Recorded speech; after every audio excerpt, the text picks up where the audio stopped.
Je vais parler des étoiles fixes royales. Un sujet que j'avais abordé il y a déjà pas mal d'années, où j'étudiais la conjonction de Saturne avec les étoiles fixes royales. Et aujourd'hui, en 2026, voilà ce que je dirais.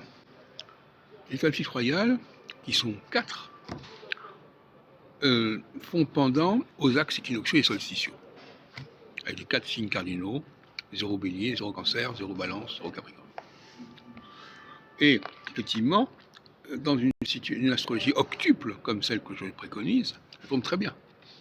Vous avez un temps où Saturne passe sur les axes, et un temps où Saturne passe sur les étoiles fixes royales, sur une des 4 étoiles fixes royales. Voilà, donc c'est un témoignage tout à fait remarquable.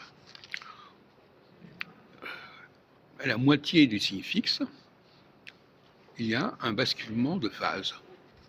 On passe de la phase cardinale, que j'appelle la phase d'In, séphirotiquement parlant, à une phase qui est celle du signe mutable, mais le signe mutable, il commence en fin de compte à la moitié des signes fixes qui précèdent. Donc le signe mutable, il ne commence pas à 0 Gémeaux, il commence à 15 Taureaux. Voilà. Donc, nous avons 15 Taureaux, donc ça correspond à peu près à Aldébaran. Comme Régulus correspond à peu près à la moitié des signes du Lion, etc. etc. Donc là, nous avons un 16.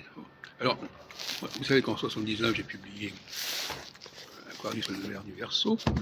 On y voit un magnifique sphinx, et le sphinx constitué des 4 signes fixes en question. On retrouve ici.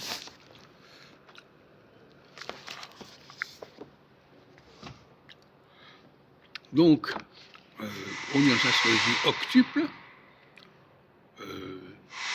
et qui doit remplacer complètement l'astrologie des 12 signes. L'astrologie des 12 signes, c'est une astrologie de l'astronomique. Bon, ils ont créé ça eux-mêmes, ils ont voulu faire ça eux-mêmes,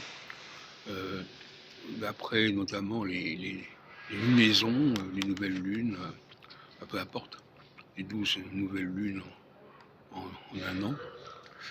Et l'astrologie, la vraie astrologie, c'est pas ça du tout. La vraie astrologie, c'est une astrologie octuple qui divise les saisons en 2, c'est logique. Et dès qu'on commence à parler de division en 3, on ne sait plus où on en est.